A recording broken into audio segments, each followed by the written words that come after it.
Hello everybody, my name is Talia Blunt. I am a first-year student in the Clinical Psychology Master's Program at Virginia State University, and today I'll be presenting Chapter 12 from the Kaplan and Secuzzo textbook, and this chapter is about standardized tests in education, civil service, and the military. And so this chapter is really going to go into the different types of tests that are available in each of those categories, as well as differentiating individual and group tests. It's important to note that these tests are standardized, meaning that the scores that result from these tests are usually reliable because of the process that they were administered in. So let's begin. So there are several learning outcomes from this chapter. I listed a few in my PowerPoint. I listed the main ones that I think were the most important based on reading the chapter. And so we have identify what group and individual ability tests are. There's a difference between the two. Understand group ability tests for children in kindergarten through 12th grade, for people trying to get into college, and for graduate school admissions. Also identifying nonverbal group ability tests and identify ability tests in civil service and military. So there's a lot of tests we are going to go through this chapter, so pay attention. So the first subject we're going to get into is comparison of group and individual ability tests. And so just some background information about this is George Mason University says that there is a significant difference between individual and group ability tests, and knowing this difference is important if you're, say, a parent trying to decide how you want your child to be tested to get into a specific school. Maybe if you're a graduate student, or if you're a college student trying to get into a graduate school program. It's just different types of students need to know what type of test they have to take, and different people also perform differently in these settings. So George Mason University says that a primary difference is that group testing tends to be more affordable than individual testing, and individual testing tends to be more in-depth. So just a little bit of background information about these two. Okay, so now we're gonna dig into some advantages of individual tests. So an individual test is just when there's a single examiner and a single subject, and the examiner is giving the instructions in a standardized way. And so some advantages that listed on my PowerPoint include that it provides information about a single subject, differences in behavior and attitudes reflect differences in an individual. You're able to observe different reactions, and you can develop internal norms, and observations provide invaluable opportunities to further understand behaviors. So what this all means is that when a single subject is sitting in front of the examiner, this examiner can not only take their test scores and then determine what that person is sufficient in or has ability in, but they can also observe their behaviors and figure out exactly what this client or subject is doing that might inhibit their test scores, or some explanations beyond behavior. So that's what they mean when they say that it provides invaluable information about the subject, because this is things you can't get in a group setting. When you're sitting in a group setting, the examiner can't just focus on one student. They just really want to make sure no one's cheating, even though there's not really cheating in these types of some tests, but like they can't focus on an individual person. They have to walk around and just check on everybody. So that's the major advantage of individual tests, is that you have that one-on-one, and you can better understand the person as a whole rather than just by their score. So group tests also have several advantages that individual tests do not have. So just some of the things I listed from reading the text on the slide was that they're cost efficient, they minimize the time needed for administration and scoring, there's less skill and training involved in administering and scoring the tests. Scoring is more objective, they can be used a large number of individuals, there's broader applications with the scores, and they're used in schools, military, industry, and research purposes. And they're also used for screening and selection when you're looking at civil service and employment. So this all is just saying that group testing is easier to do because it's not only cheaper, but it's because you can do a lot more people at once versus individual tests. You're not only spending more time to do the scoring and making sure the person's adequately trained, but you're also spending more money, because now the person administering tests is getting paid more for doing one person versus doing people as a whole.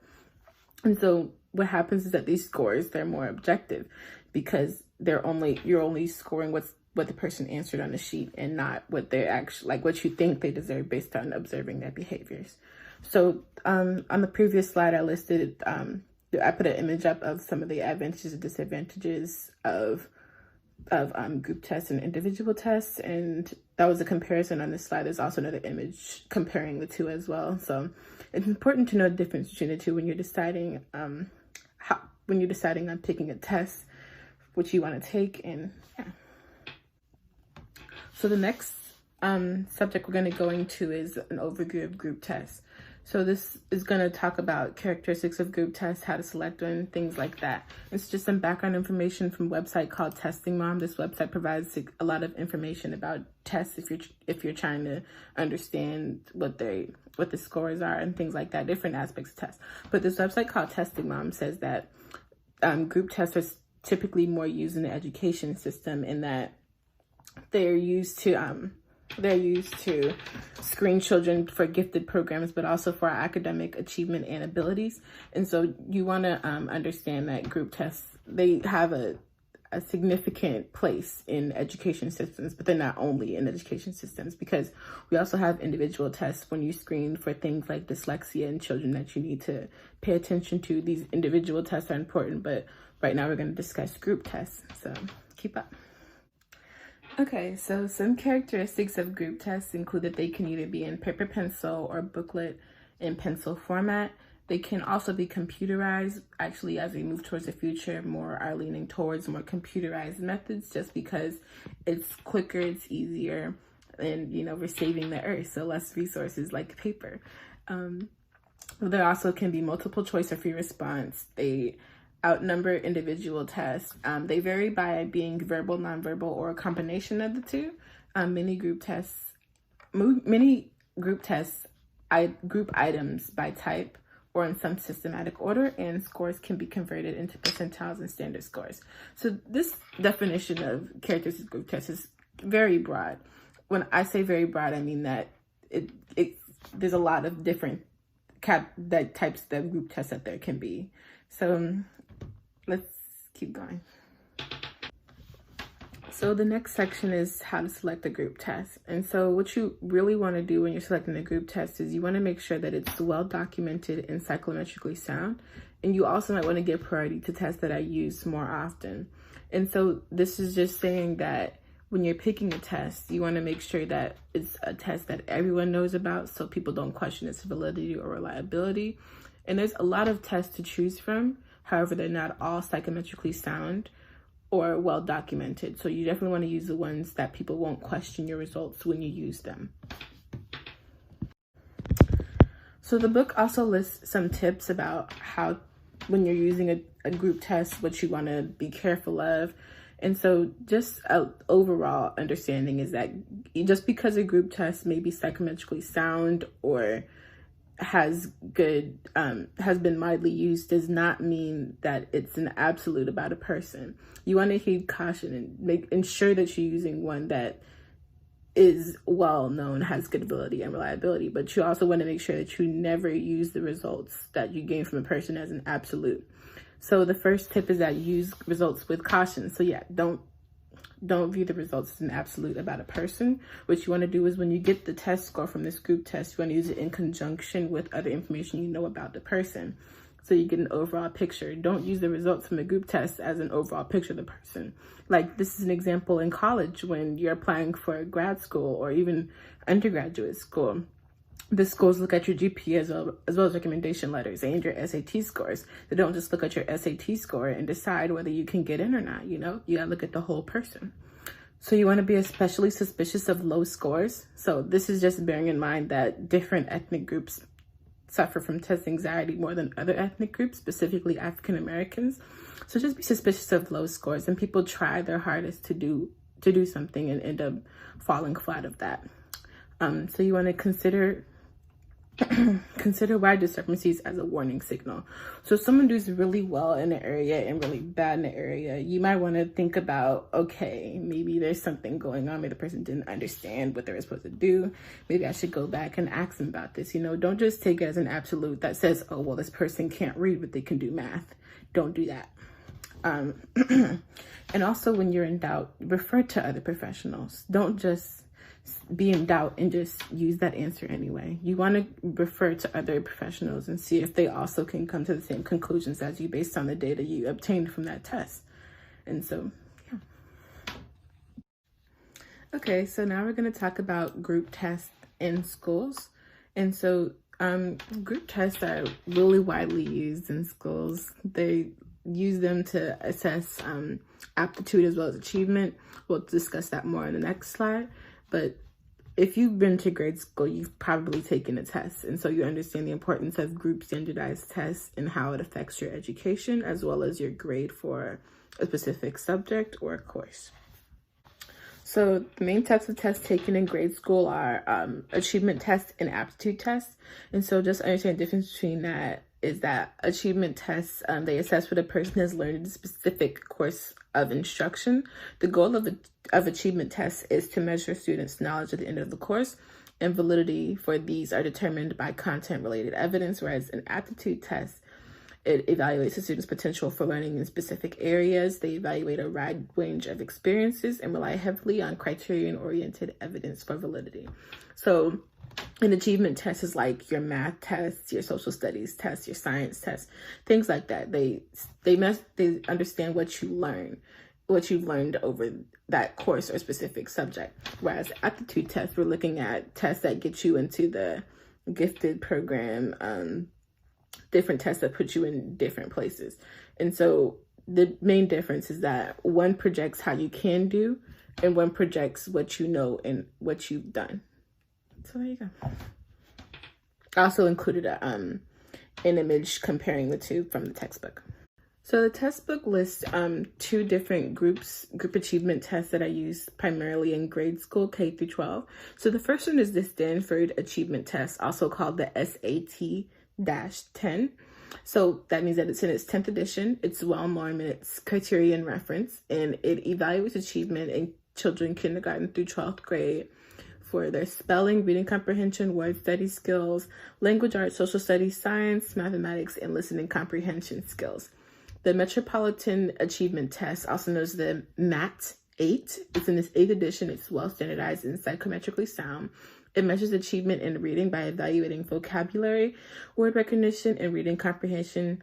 It measures mathematics and by evaluating number concepts, problem solving, and computation skills. And it measures social studies by including geography, economics, history, political science, anthropology, sociology, and psychology. There are alternate forms of the test available, including Braille, large print, and audio format. So this test is definitely good for use if you're working with a student with specific disabilities that they might not be able to hear as well, or has English as a second language.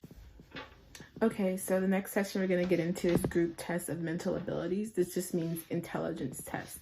And so the Kuhlman-Anderson test in this 8th edition, also known as the CAT-8, is an intelligence test with 8 levels for children in grades K through 12, and it is primarily nonverbal. So this means that even though it's expected to be nonverbal for children in the kindergarten and first grade levels, it still stays primarily nonverbal throughout the 12th grade level and higher levels of the test. And the scores can be either deviation IQs or percentile bands. And so a percentile band is just a kind of like a confidence interval, except that it gives you a full percentile, different percentiles based on your score. And so the Henman-Nelson test, also known as the HNT, is a quick measure of general intelligence. It produces a single score with 2 sets of norms. The raw scores can be converted into deviation IQs and percentiles. People actually don't like that this test has a single score, and there's a lot of controversy surrounding that. And so it helps predict future academic success, but it has limitations. And so some limitations identified from the textbook include that you shouldn't use it as a sole screening instrument, and the fact that it's not good at identifying giftedness in children or identifying learning disabilities in minority children or economically disadvantaged children. And the cognitive abilities test, Form 7, also known as the COGAT-7, it measures fluid intelligence and verbal underachievement. It provides 3 separate, provides 3 separate scores: verbal, quantitative, and nonverbal, and it specifically is designed for people with poor English skills or low SES, and it has many eliminations for sources of test difficulty and biases. Okay, so now we're going to talk about college entrance tests. So I'm pretty sure most of us are aware of what college entrance tests are. If you've been to undergrad and received, I don't know, some type of funding or scholarship, you most likely had to take a college entrance test to get one of these. And so the 2 main college entrance tests in America include the SAT and the ACT. And so just to put in perspective, we attend Virginia State University. And so like the ACT score required for VSU is typically between 17 and 22 for the math, 18 and 23 for the reading, 19 and 23 for writing. And for the SAT scores, you want to kind of, the average scores for VSU are 450 to 700 for math and 470 to 510 for reading and writing. And so just putting that in perspective, what kind of scores you might have gotten and what, like, how schools look at your scores so that you can get some type of funding. And so, yeah, let's talk more about it. So the text describes a lot about the SAT. They actually call it the new SAT as of 2016. However, we're in the year 2020 now. So to me, it was never the new SAT. But basically, the SAT has been utilized for a long time, since 1926. And so from 1941 to 1995, the norms are based on the 1941 samples. So you can see where that's an issue, is the fact that intelligence as a collective and high school level students changes over time. And so actually one of the main reasons why the test was updated is because they noticed a steady decline in SAT scores in prospective college students. And it was an embarrassment. They said, why are we getting dumber? But the reality is that they should have been updating the norms regularly so that you can use comparisons to what everyone knows as a whole, because the things you needed to know back in 1941 are not the things you need to know now. We've changed to more, I should say, more technical understandings rather than the understandings that a 16 or 17-year-old in 1941 might need to know for college. Like, we don't need to do certain things they did. Like, we have more use of the internet, more use of technological advancements, like, I don't know, calculators, computers, things like that. So that's just something to bear in mind. And so norms were finally updated in 1994. And students were still put at a disadvantage, specifically because they were still looking at comparing it to the 1941 sample. And so the 2016 SAT, they updated it, and so it's easier than its predecessor, being that they updated it so that the normal scores, that like the most people that could get would fall in between the average range between, and the scores on the SAT range from 400 to 1600. And so if the majority of students are falling like 1 deviation or 2 standard deviations from the norm from 1941, this means that this is the new average. They updated that. And so another update to the 2016 SAT is that there were no penalties put in for guessing. There's less emphasis on speed. And also the SAT actually partners with this place called Khan Academy for preparation. And so the SAT has adapted to better fit the needs of the students that are taking it. And it's also mainly high school seniors and juniors that are taking this test. So another college entrance test is called the American College Test, also known as the ACT. It was updated in 2005 to better be of use to non-native speakers of English. It produces specific content scores in a composite. And so the content scores are in English, math usage, social studies reading, and natural science reading. And the results uses the Iowa Test of Educational Development Scale. And so on this scale, scores range from 1 to 36 with a standard deviation of 5. The mean score for high school students is 16, but the mean score for college aspirants, this means people who might not have been in high school prior to taking the test, is 19.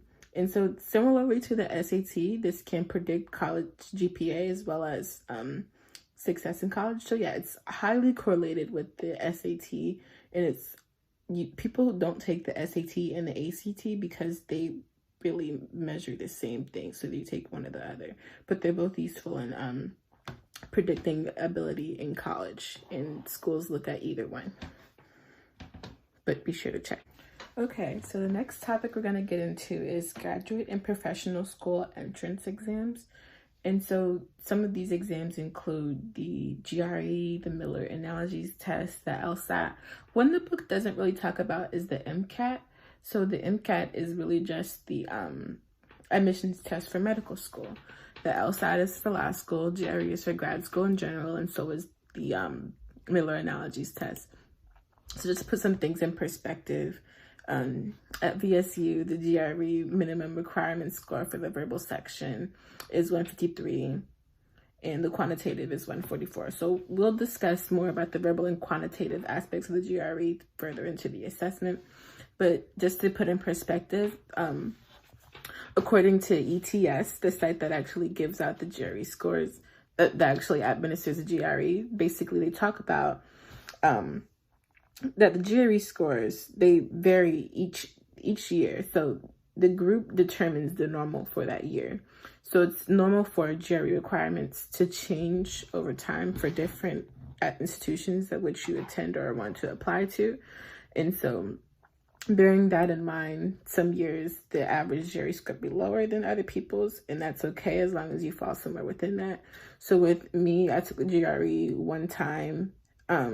I got slightly above average scores, and I didn't take it again just because it was what it is. So some people take it more seriously. Of course, I should have taken it more seriously, but anyway, that's the GRE, and we'll discuss that in the next slide.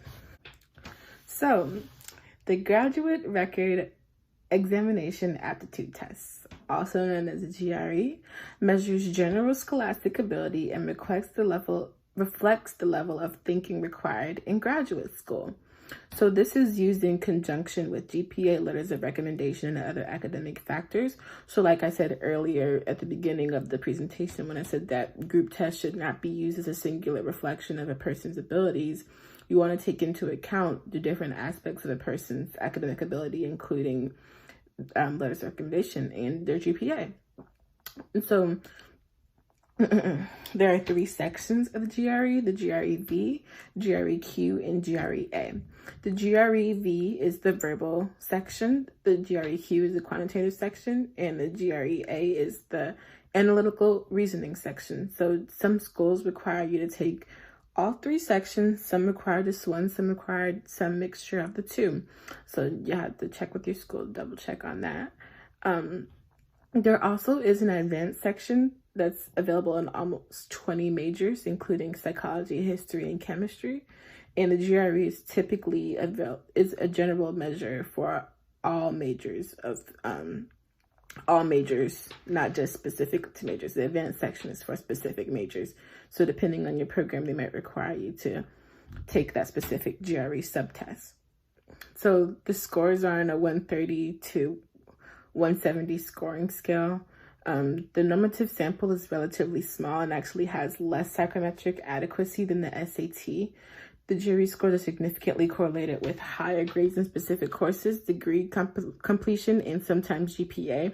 I put in there sometimes because there are studies that have proven this to be true. Some have proven it to be false, and some have proven it to be in between. So like different studies that are outlined in the text say that it's either highly correlated, no correlated, or evenly correlated. So yeah, it all depends on the study you're looking at to see if GPA actually is if GPA predictability is a reflection of your GRE score. And a controversy of the GRE score is that it overpredicts for young students and underpredicts for older students. And so there's some kinks to work out in the GRE, but overall it's a typically universal measure of scholastic ability for graduate schools. Most schools require it. I think I took it for this school, actually. So another scholastic aptitude test for graduate students is called the Miller Analogies Test, also known as the MAT or the MAT. This test is different from the GRE in that it's strictly verbal, and that the students have 60 minutes to complete the entire test, and they have to determine logistical relationships for nearly 120 analogy problems. So people who have a good knowledge of specific content in a wide vocabulary, it's useful for them. They'll probably do well on this. And it also measures the ability to see relationships. And so if you have that ability, or if you're somewhat good at seeing relationships, then you should be fairly proficient on this test. The only problem with this is that it lacks predictive validity support despite high correlation with the GRE. It also has an age bias and a gender bias, and it does not predict research ability, creativity, or other factors important for grad school and professional performance. So when I say it has gender biases, I mean that it tends to overpredict and underpredict for different genders. The fact that it predicts that women will do lower than what they're supposed to do, but actually they do better, and the same for African Americans and other minority races. So just heed caution when using this test. So this is a sample of an item from the Miller Analogies test. I actually never saw this test prior to opening this textbook and seeing it, and so the questions were a little bit confusing for me. But upon reading it more, I understood what they were asking for. It's like the first sample item says, light is to dark as pleasure is to blank. And you pick an item. The second question says, leave is to depart as blank is to remain. So you can see that it's measuring relationships as well as ability at vocabulary and words that you might be able to know, or at least infer what they mean based on the prefixes. And so this test is designed to get harder as you go through, the same as most tests. And so, yeah, that's a sample item. The next test we'll be discussing is the LSAT. It stands for Law School Admissions Test. This test requires no specific knowledge. This means that anyone from any major can come and take this test without any bias. But the gag is that this test has extreme time pressure. You don't have that much time to figure out the answer for specific items. So like an example from the textbook says that the student is given a 450-word passage followed by approximately 7 questions per passage, and they have 35 minutes to complete all of this. And it says they're giving four whole passages with 7 questions. 7 times 4 is 28 minutes to answer 35 questions, not including the time it takes to read the item. So this is very speed-oriented. It's a very speed-oriented test. And when it says that students of any major can take this test, it means that I can be a psych major and go take the LSAT. Someone can be an English major and go take the LSAT. There's no specific background required. It only measures the abilities that most people have in any major. So this doesn't mean go into the test unprepared because you're a political science major or like some other major specific proficient in law, I guess. This means that it's just no bias present, as in it measures skills that aren't specifically taught in a specific major. And so the LSAT has 3 types of problems: reading comprehension, logical reasoning, and analytical reasoning. And so the LSAT scores are openly available for all schools approved by the American Bar Association. This means that you take the test, any law school can see your scores. That's different from the GRE, in that you have to specifically send your scores to the schools you want them to go to. So previous year's tests are all available since 1941. The LSAT does not reuse the tests. However, it tests vary only like this much each year. So they make them all available so that you can go back and see what was asked on the previous year's test, so that you can better prepare yourself for the next test if you're going to take it again. The LSAT is psychometrically sound and predicts first-year GPA in law school. So this is specific to law students who want to go to law school. If you're trying to get into like a PhD program, don't take the LSAT. Like, this is specifically for students who want to go to law school and excel.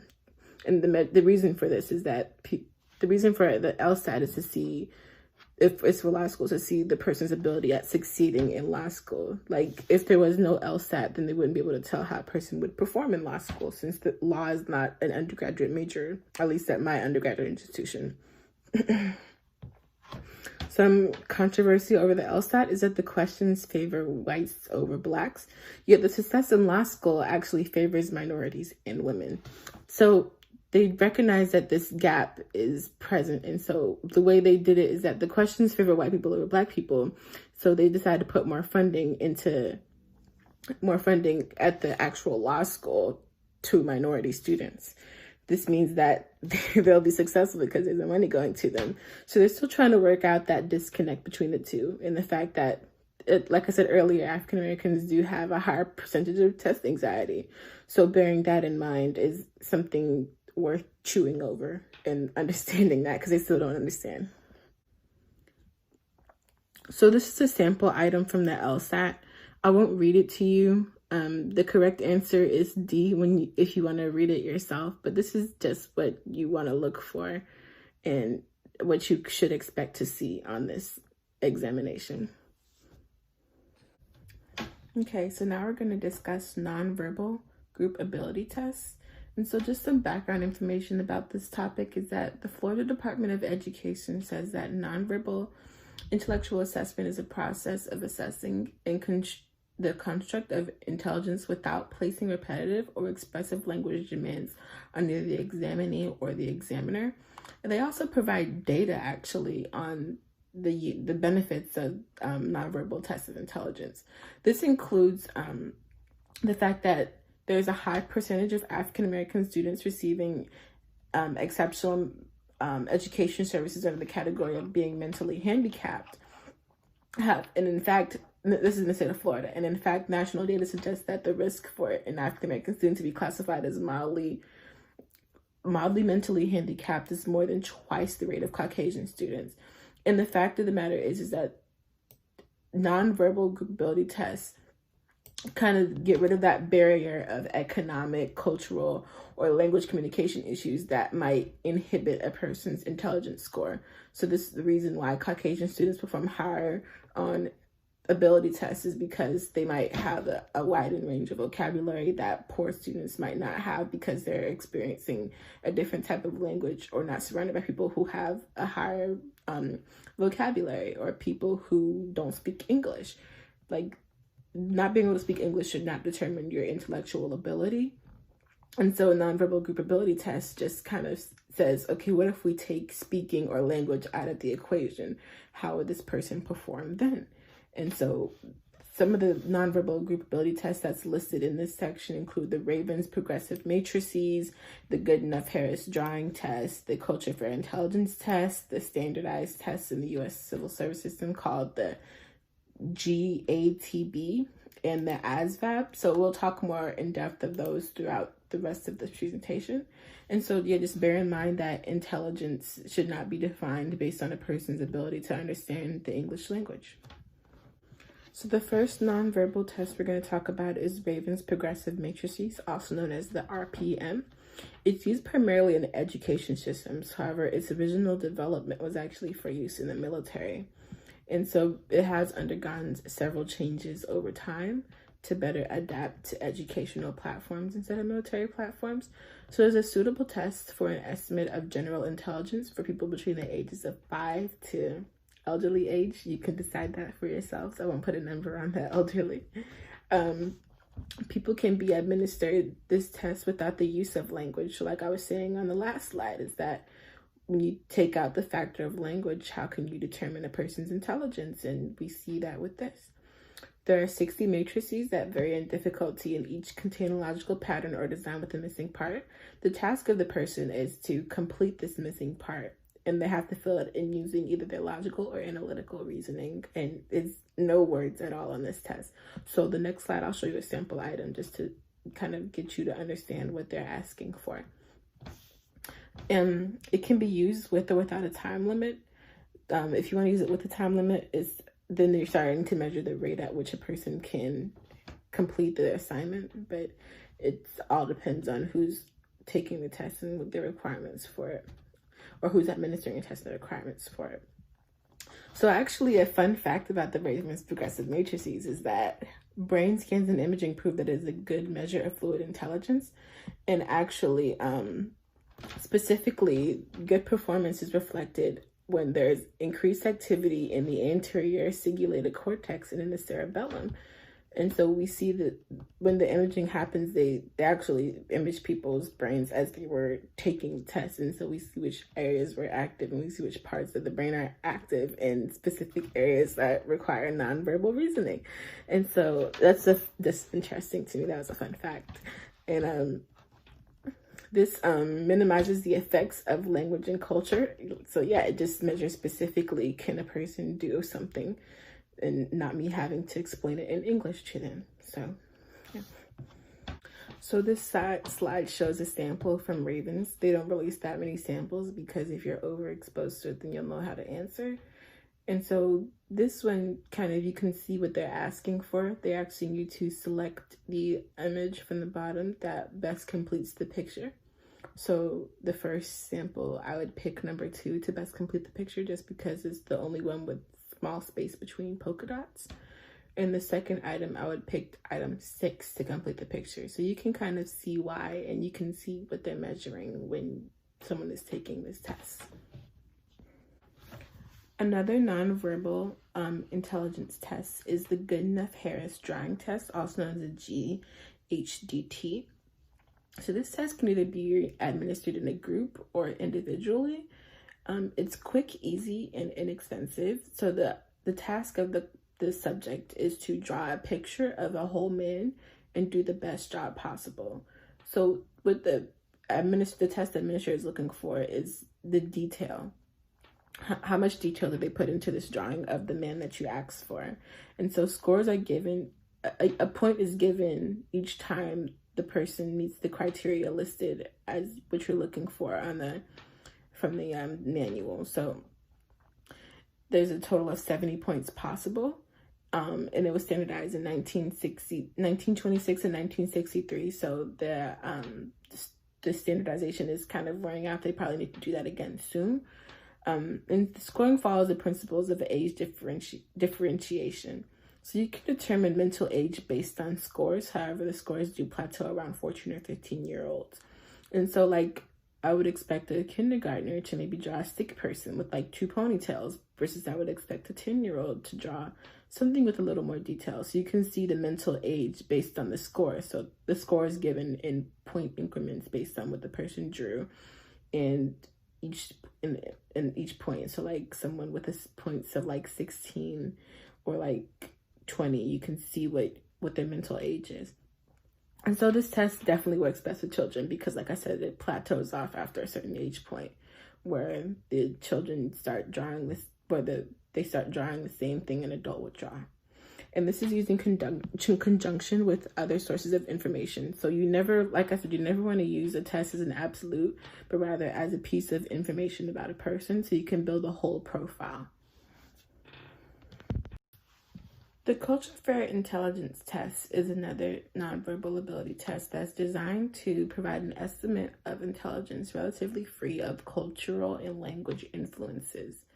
So this test is administered in paper and pencil, and it has 2 parallel forms, and it covers 3 different levels. The first level is people ages 4 to 8, as well as mentally disabled adults. The second level is people aged 8 to 12 years old and randomly selected adults. And the third group is high school age students and above average adults. This test is viewed as an acceptable measure of fluid intelligence. However, the norms are outdated and does not compete with the Raven by a long shot. So yeah, that's the Culture Fair. So one standardized test that's used in the U.S. civil service system is the General Aptitude Test Battery. This is measured in working class adults. It was developed by the U.S. Employment Service to make decisions about government agencies and how selecting people to work there. And so it attempts to measure a wide range of aptitudes from general intelligence to manual dexterity. And it was originally standardized in 1952 and stratified by gender, education, occupation, and geographical region. It is most appropriate for those who have not graduated high school because the average education level in the sample that it was normed on, it was 11 years, meaning a junior in high school. And the controversies include that there is within group norming prior to 1991. And so this within group norming means that individuals were compared with other specific subgroups, like white people being compared to black people, women would be compared to men. And so with this, women would get lower scores than men, black people would get lower scores than white people. And so when they're looking for a specific criteria, like when the job is looking for a specific criteria, they see, oh, men do better in this, they're gonna hire more men. And so this was outlawed by the Civil Rights Act of 1991, where employers can no longer do this, can hire more men specifically because of the score they got on the general aptitude test battery. So that's a good thing, I think. So I'm sure most of us have heard of this test, the ASVAB. So it's a standardized test in the U.S. military. It stands for Armed Services Vocational Aptitude Test. The ASVAB was designed for the Department of Defense. So people who take this test, they usually decide which branch they get placed in and what rank they might get placed in, things like that. And so a person who scores higher on this test usually might get placed in somewhere like the Air Force or like the SEALs. But actually, the SEALs hard to get to, but we won't talk about that. But basically, the higher you do on this test, the higher branch in the military you can get. And so this test is really designed for students grades 11 and 12 in post-secondary schools. And the scores are used in educational and military settings. It has 10 subtests that are grouped into various composites. So the subtests are general science, arithmetic, reasoning, word knowledge, paragraph comprehension, numerical operations, coding speed, auto and shop information, mathematics knowledge, mechanical comprehension, and electronics information.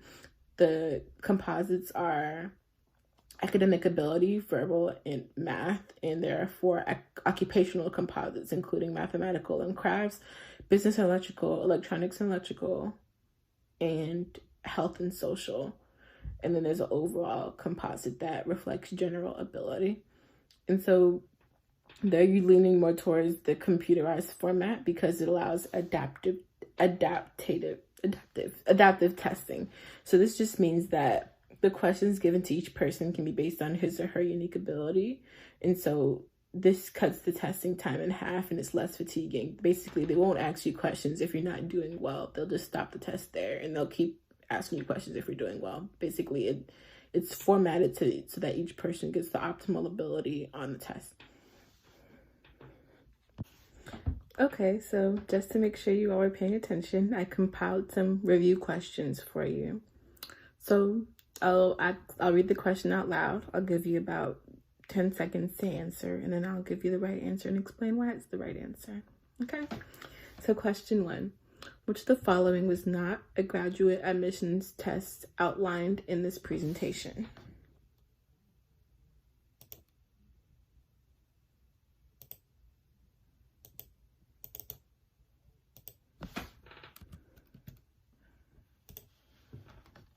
Okay, so the correct answer is going to be the MCAT. So I mentioned the MCAT when I was talking about graduate admissions test, but I said that it was not outlined in this textbook, nor does it have a slide in this presentation. You can go back and look. And so the ones that were talked about were the GRE, the LSAT, and the Miller analogies. Question number 2. Which of the following is not a characteristic of group tests?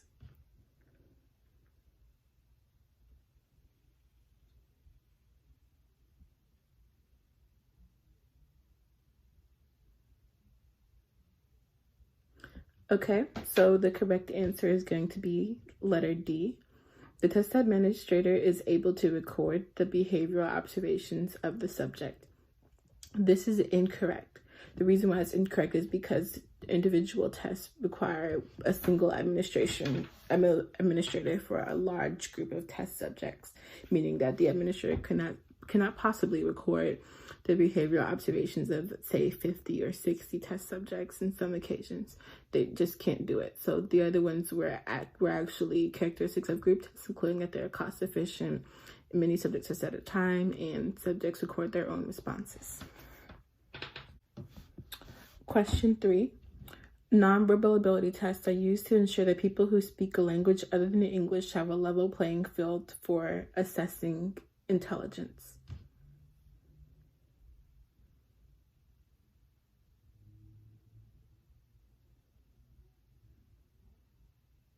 So the answer to this is going to be true.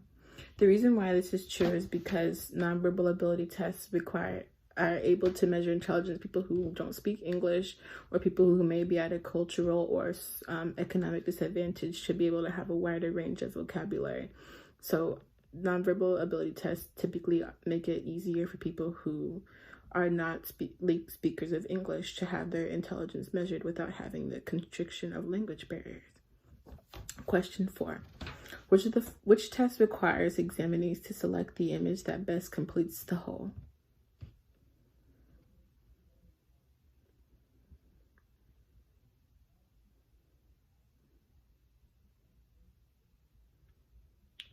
Okay, so the correct answer is going to be the Ravens. So I actually included an image of a sample item from the Ravens test. And so you can see that it asks you to select the image out of the 6 choices that completes the whole picture that's presented as a larger portion. The Culture Fair, I didn't provide a sample item for that, so there's no way you could have known that one. And then the Goodenough Harris, that one is where you draw a stick figure and draw as many details as possible. So that's not asking you to select an image that completes the whole. And the ASVAB, of course, is a test for military, and there's no drawing on the ASVAB. So yeah, thanks for that. So to sum it all up, all these tests I've named, they're highly standardized, used in so many different levels. We've probably taken at least several of these tests throughout our lifetime. These are well integrated in our life, meaning that society as a whole relies on standardized tests, not only just individual tests, but group tests. And so just bearing in mind that there are different implications for different tests, as well as what it means for different groups, such as minority groups or different gender groups or different cultural groups. And so, yes, general ability tests are worth knowing about, and I think that they have an important implication in understanding a person's ability. So, yep, and this is my reference page. Thanks for watching my video.